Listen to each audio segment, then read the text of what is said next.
சரி, ஒரு நிமிஷம் யோசிச்சு பாருங்களேன்.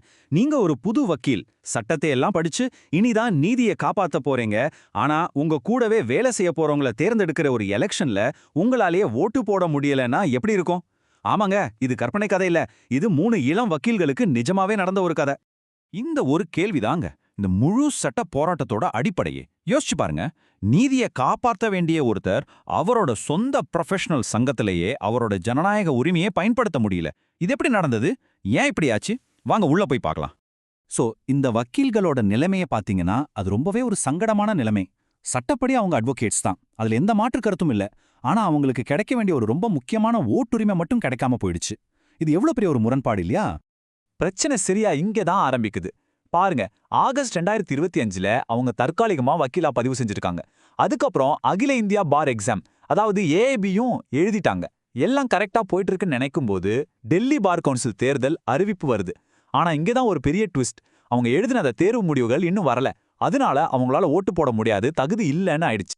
அப்போ இங்க முக்கியமான விஷயம் என்னன்னா, ஒரு நிர்வாக தாமதம். அதாவது தேர்வு முடிவுகள் வர்றதுல ஏற்பட்ட தாமதம் அவங்களோட அடிப்படை ஜனநாயக உரிமையே பறிச்சிருச்சு. ஏன்னா வாக்காளர் பட்டியல்ல பேர் வரணும்னா அந்த எக்ஸாம்ல பாஸ் பண்ணியிருக்கணும். ஆனா ரிசல்ட்டே வரலனா அவங்க என்னதாங்க பண்ணுவாங்க? சரி, தங்களோட உரிமை மறுக்கப்பட்டதும் இந்த 3 வக்கீல்களும் சும்மா இருந்துடுவாங்களா? இல்லவே இல்ல. அவங்க சட்டத்தோட உதவியை நாடி நீதிமன்றத்துக்கு போனாங்க. இது அவங்களோட வக்கீல் பயணத்துல ஒரு ரொம்ப முக்கியமான முதல் படியா அமைஞ்சுது. அவங்க நேரா டெல்லி உயர்நீதிமன்றத்துக்கு போனாங்க. அங்க போய் ரிட் மனு அப்படின்னு சொல்ற ஒரு சிறப்பு மனுவை தாக்கல் செஞ்சாங்க. இந்த ரிட் மனுனா என்ன அப்படின்னு சிம்பிளா சொல்லணும்னா, நம்மளோட அடிப்படை உரிமைகள் பாதிக்கப்படும் போது நம்ம நீதிமன்றத்துக்கிட்ட நேரடியா போய் உதவி கேட்க இது ஒரு ரொம்ப பவர்ஃபுல்லான வழி. இப்ப கோர்ட்ல 2 தரப்பு வாதத்தையும் பார்ப்போம். மனுதாரர்கள் என்ன சொன்னாங்கன்னா, பாருங்க, தேர்வு முடிவுகள் லேட் ஆனதுக்கு நாங்க காரணம் இல்ல. மத்த எல்லா தகுதியும் எங்களுக்கு இருக்கு. தயவு செஞ்சு எங்களை வாக்காளர் பட்டியல்ல சேர்த்து ஓட்டு போட விடுங்கன்னு கேட்டாங்க. ரொம்ப நியாயமான கோரிக்கை. ஆனா பார் கவுன்சிலோட பதில் தான் இங்க ஒரு பெரிய சர்ப்ரைஸ். அவங்க என்ன சொல்லிட்டாங்கன்னா, மன்னிக்கணும், இந்த விஷயம் எங்க கையில இல்ல.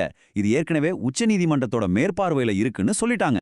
சோ இப்போ இந்த கதை வெறும் 3 வக்கீல்களோட பிரச்சனைங்கிறத தாண்டி நம்ம நாட்டோட மிக உயர்ந்த நீதிமன்றமான சுப்ரீம் கோர்ட் வகுத்த ஒரு பெரிய கட்டமைப்புக்குள்ள போகுது. இந்த வழக்கின் முடிவு அந்த பெரிய திட்டத்துக்குள்ள தான் மறைஞ்சிருந்தது. அப்போ டெல்லி உயர்நீதிமன்றம் இந்த வழக்குல ஒரு தீர்ப்பு சொல்லணும்னு நினைச்சாலும் அவங்களால நேரடியா ஒரு உத்தரவை போட முடியல. ஏன் தெரியுமா? ஏன்னா இந்தியா முழுக்க நடக்கிற எல்லா பார் கவுன்சில் தேர்தல்களையும் ஒழுங்குபடுத்துறதுக்காக உச்சநீதிமன்றம் ஏற்கனவே ஒரு விரிவான உத்தரவை போட்டிருந்தது. சுப்ரீம் கோர்ட் ஒரு ரூல் போட்டா அதுக்கு கீழே இருக்கிற எந்த கோர்ட்டும் அதை மீற முடியாது இல்லையா? இப்ப நீங்க பாக்குற இந்த மேற்கோள் உச்ச நீதிமன்றத்தோட நோக்கத்தை அப்படியே கிறிஸ்டல் கிளியரா சொல்லுது. அவங்க என்ன சொல்ல வராங்கன்னா, இது மாதிரி தனித்தனியான சின்ன சின்ன குறைகளெல்லாம் நேரடியா கோர்ட்டுக்கு கொண்டு வராதீங்க. இதுக்கெல்லாம் தீர்வு காணறதுக்குன்னு ஒரு முறையான தனி அமைப்பு இருக்கு. அந்த வழியில போங்கன்னு சொல்றாங்க. இப்ப இந்த உச்ச நீதிமன்றத்தோட செயல்முறை எப்படி இருக்குன்னு பாருங்க. ரொம்ப தெளிவா ஒரு வழியை காட்டியிருக்காங்க. ஸ்டெப் 1, உங்க புகார் எதுவா இருந்தாலும் முதல்ல அதுக்குன்னு நியமிக்கப்பட்ட ஒரு சிறப்பு குழுக்கிட்ட தான் போகணும். ஸ்டெப் 2, ஒருவேளை அவங்க தீர்ப்பு உங்களுக்கு திருப்தி இல்லையா, அப்போ மேற்பார்வை குழுவுக்கு அப்பீல் பண்ணலாம். ஸ்டெப் 3, அந்த மேற்பார்வை குழு எடுக்கிற முடிவு தான் ஃபைனல். ரொம்ப முக்கியமா ஸ்டெப் 4, இந்த ப்ராசஸ்ல வேற எந்த நீதிமன்றமும் தலையிடக்கூடாது. எதுக்கு இப்படி ஒரு சிஸ்டம்? அப்பதான் நாடு முழுக்க ஒரே மாதிரி தீர்வுகள் கிடைக்கும், வழக்குகள் தேவையில்லாம தேங்காது. சரி, இப்போ இந்த சூழ்நிலையில டெல்லி உயர்நீதிமன்றம் என்ன தீர்ப்பு கொடுத்துச்சு? அது ஒரு நேரடியான வெற்றியா இல்ல தோல்வியா? அதுதான் இல்ல. அது ஒரு வழிகாட்டுதலா இருந்துச்சு. அதாவது நீதிமன்றம் உங்களுக்கு ஓட்டுரிமை உண்டா இல்லையான்னு சொல்லவே இல்ல. அதுக்கு பதிலா உங்க கோரிக்கையை நீங்க எங்க, எப்படி, யார்கிட்ட கேட்கணும் அப்படிங்கிற சரியான பாதையை தான் காட்டுச்சு. இது நிஜமாவே ஒரு ரொம்ப நேர்த்தியான தீர்வுங்க. ஏன்னா உயர்நீதிமன்றம் உச்சநீதிமன்றம் போட்ட அந்த சிஸ்டமை மதிச்சு அந்த வக்கீல்களை நேரடியா அந்த சிறப்பு குழுக்கிட்ட போக சொல்லுச்சு. இதனால என்னாச்சு? சட்டத்தோடைய படிநிலை, அதாவது ஹைரார்கியும் மதிக்கப்பட்டது. அதே சமயம் சுப்ரீம் கோர்ட்டோட உத்தரவும் நிலைநிறுத்தப்பட்டது. ரொம்ப புத்திசாலித்தனமான தீர்ப்பு இல்லை? அது மட்டும் இல்ல, இந்த உத்தரவு வெறும் வழிகாட்டுதலோட நிக்கல. இதுக்கு ஒரு தெளிவான டைம்லைனையும் கோர்ட்டு கொடுத்துச்சு. பாருங்க, ஜனவரி 8ஆம் தேதிக்குள்ள முறையீடு செய்யணும், ஜனவரி 12க்குள்ள சிறப்பு குழு முடிவெடுக்கணும், ஜனவரி 17க்குள்ள இறுதி வாக்காளர் பட்டியல் வெளியிடணும். இதுல இருந்து என்ன தெரியுது? தாமதிக்கப்பட்ட நீதி மறுக்கப்பட்ட நீதிங்கிறத கோர்ட் நல்லா புரிஞ்சுக்கிட்டு எவ்வளோ வேகமா ஒரு தீர்வை கொண்டு வர முடியும்னு வழி செஞ்சு கொடுத்துருக்கு. சோ இந்த வழக்கிலிருந்து நாம கத்துக்க வேண்டிய முக்கியமான பாடம் என்னன்னா, இங்க வெற்றிங்கிறது தீர்ப்புல இல்ல.